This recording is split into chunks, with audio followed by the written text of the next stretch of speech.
Salut à tous, je suis très contente de vous retrouver aujourd'hui dans cette nouvelle vidéo. Update lecture, évidemment. Aujourd'hui, on va parler de Fantasy, une suite que j'attendais avec beaucoup d'impatience. Vous avez le droit d'essayer de la deviner dans les commentaires parce que je vous en ai parlé il n'y a pas tellement longtemps. C'était un de mes coups de cœur de 2022. Et ensuite, deux thrillers, c'est parti, dont un qui était lu en lecture commune. D'ailleurs, je le dis tout de suite parce que je sens que sur le moment, je ne sais pas si ça va me revenir. Le premier, c'est la suite de The Prison Healer, The Gilded Cage de Lynette Noni aux éditions Hachette.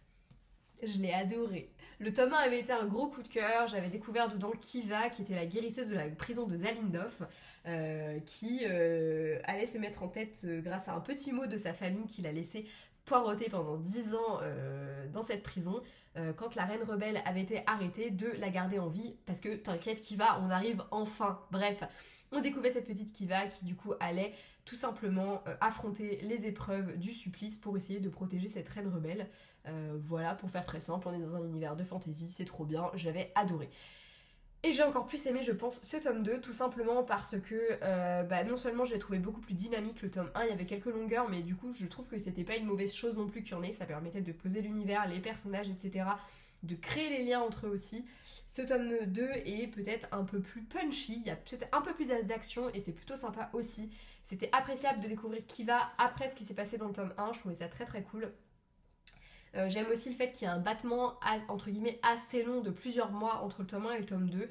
Je trouve que du coup c'est bête, mais en fait on a un peu l'impression qu'on reprend le récit comme en temps réel. Genre nous aussi on a eu un petit battement de quelques mois avant la sortie et voilà, c'était plutôt sympa. J'ai été complètement prise dedans très très rapidement. Les premiers chapitres un peu moins parce qu'en fait tant qu'il n'y avait pas de véritable action dedans, je me demandais comment les choses allaient se passer et plus ça allait, plus je me le demandais. La fin je l'ai pas du tout mal, pas du tout vu venir. Il y avait des choses que j'avais vu venir, évidemment, il y a 2-3 trucs que j'avais devinés. Mais la fin en elle-même, comment elle se passe, je l'avais pas vu venir. Elle m'a beaucoup perturbée, j'ai failli pleurer vraiment. J'avais les larmes aux yeux, je me sentais toute... Mais parce que je crois que je suis tellement attachée au personnage de Kiva. Je suis tellement attachée au personnage de manière générale et je me suis tellement prise au jeu de cette intrigue que y a certains détails qui m'ont vraiment bouleversée très très fort. Et c'est assez rare avec ce genre que ça me fasse cet effet-là. Mais là, en l'occurrence, ça m'a beaucoup bouleversée et j'ai vraiment adoré ma lecture. Du coup, là, avec la fin, j'ai qu'une hâte, c'est de connaître évidemment le fin mot de l'histoire et de découvrir la suite et fin dans le tome 3. Je ne sais pas quand est-ce qu'il va être publié en français. Il y a une part de moi qui a même envie de le lire en anglais pour vous dire à quel point je suis à fond dedans. En tout cas, ça a été un gros coup de cœur. Je pense même que je peux dire que ça a été mon coup de cœur du mois, même si le mois n'est pas terminé et qu'il y a encore de très belles lectures, je pense, qui m'attendent pour ce mois-ci. Mais franchement, il place la barre très très haut parce que vraiment... c'est un très bon roman, voilà, j'ai pas autre chose à dire, et je pense que cette saga va s'inscrire parmi mes favorites parce que je trouve qu'elle... l'univers est très intéressant. Je suis désolée, il y a mon portable qui est sur le bureau qui vibre, c'est très pratique, vous allez sans doute l'entendre. Je trouve que c'est un récit qui réunit tout ce que j'aime. On va avoir vraiment des personnages qui sont très intéressants avec des psychologies assez complexes. On va avoir une histoire, une intrigue qui est très très intéressante et qui prend une tournure de plus en plus intéressante au fur et à mesure que le récit avance. On a des légendes aussi, on a une mythologie, on a une politique, un pays qui est très très intéressant à suivre. Enfin franchement, pour moi je pense que c'est une bonne fantasy young adulte et surtout je trouve que l'histoire est vraiment très très emballante et qu'on a beaucoup de mal à la lâcher, donc je vous conseille vraiment cette trilogie et le premier tome est très bon mais le deuxième je le trouve encore meilleur. Donc si vous avez aimé The Prison Healer, lisez la suite parce que franchement elle vaut le détour. De toute façon, je comprends même pas qu'on puisse pas lire la suite après la fin de The Prison Healer qui, moi, m'avait foutu sur le cul, quoi. Bref. Ensuite, j'ai lu Celle qui brûle de Paula Hawkins aux éditions Sonatine. Je ne pensais pas le lire aussi vite, mais comme j'ai passé une soirée aux urgences, du coup, je l'ai fini le soir même, alors que je l'avais commencé la veille, genre j'avais lu un chapitre la veille. Donc, on va dire que je l'ai lu en une journée, ce qui n'était pas forcément prévu au programme.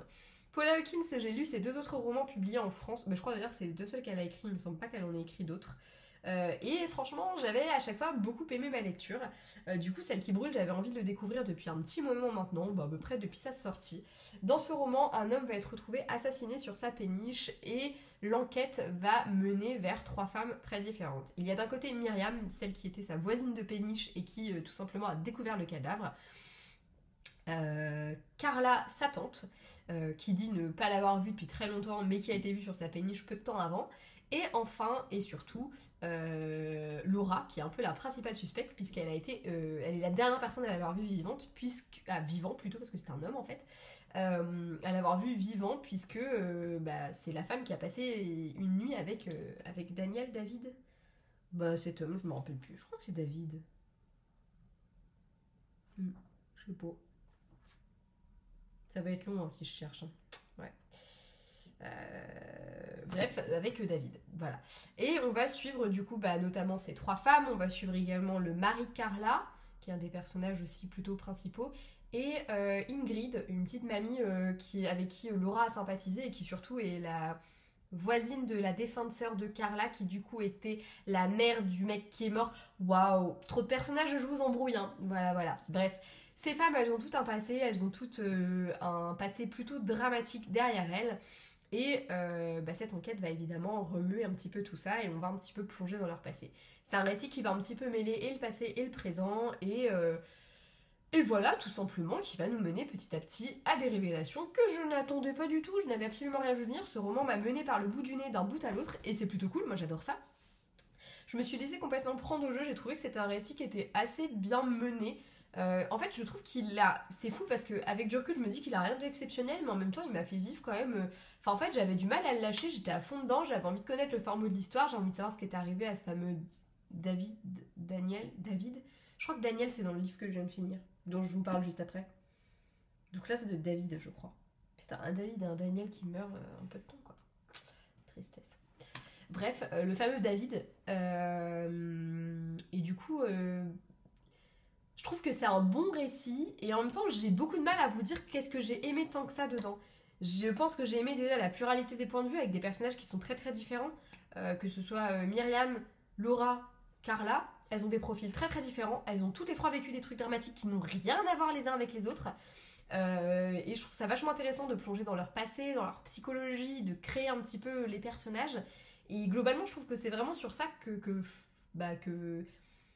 qu'est fondé le récit, sur ces personnages, sur la manière dont ils sont construits, sur leur passé, sur leur psychologie, et petit à petit pour atteindre justement ce moment avec ces révélations et les points de non-retour qu'on peut être atteint, et qui a tué qui, et qui pourquoi, et machin truc bidule. Et je trouve que c'est super intéressant, et surtout que c'est très bien amené. On a vraiment en fait le meurtre, la construction des personnages, la résolution. Et en fait, c'est cette construction des personnages, le fait de découvrir quel rôle a joué qui à quel moment, qui permet d'arriver à la résolution finale. Et j'ai trouvé que c'était assez intéressant. Je trouve que globalement, c'est un roman qui est beaucoup basé sur ses personnages. Et ça fonctionne très bien. Et c'est un bon... Je vais pas dire que c'est un... Enfin, en fait, j'ai du mal à dire que c'est un thriller, même si oui, c'en était un, parce que j'ai pas frissonné plus que ça. J'ai pas... En fait, je trouve que le personnage du mort, du coup, David... Faut que je vérifie, ça va me perturber. Hein. Tac.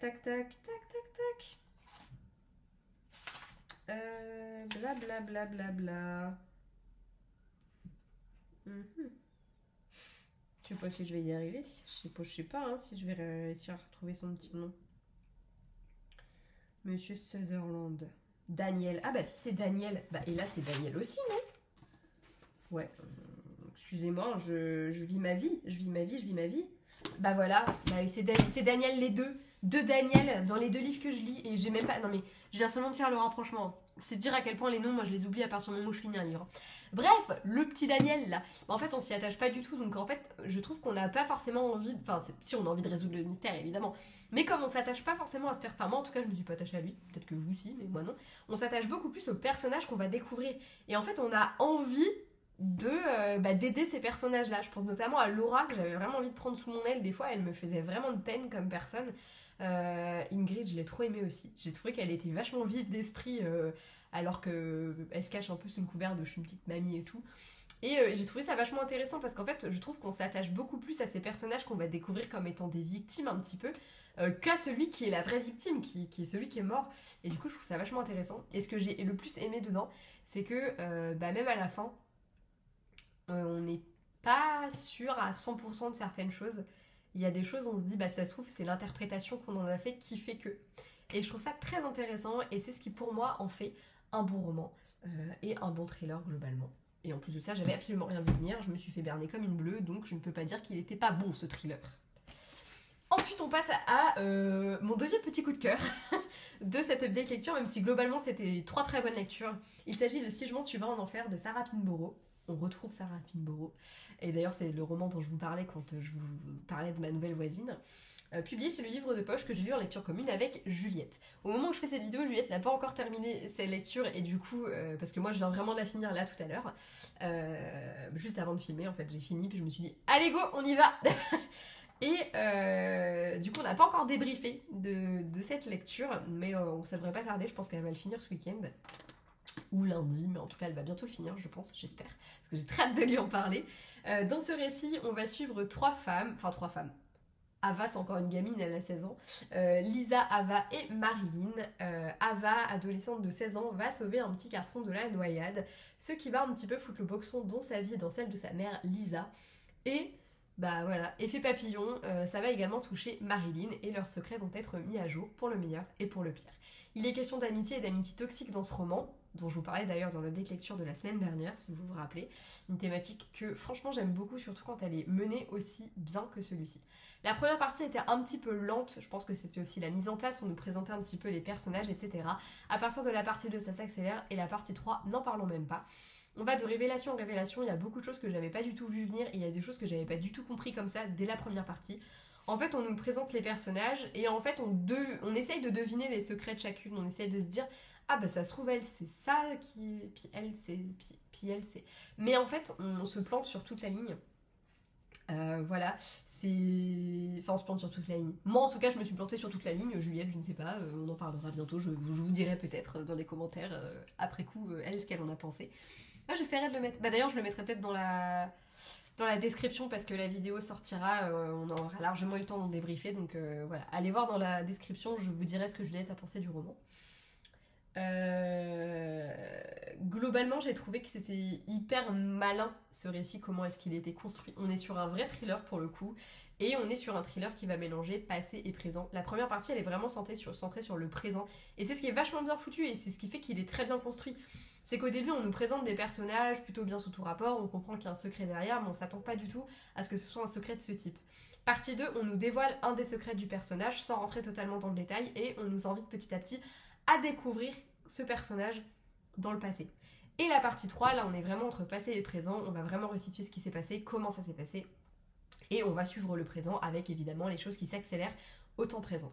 C'est hyper intéressant, c'est hyper prenant, j'avais vraiment du mal à le lâcher, alors que la partie 1, franchement j'avais du mal à rentrer dedans, mais alors partie 2, là ça s'accélérait bien, et partie 3, c'était, enfin, il y avait trop de choses qui se passaient et qui faisaient que tu n'as qu'une envie, c'est connaître la suite et fin de cette histoire.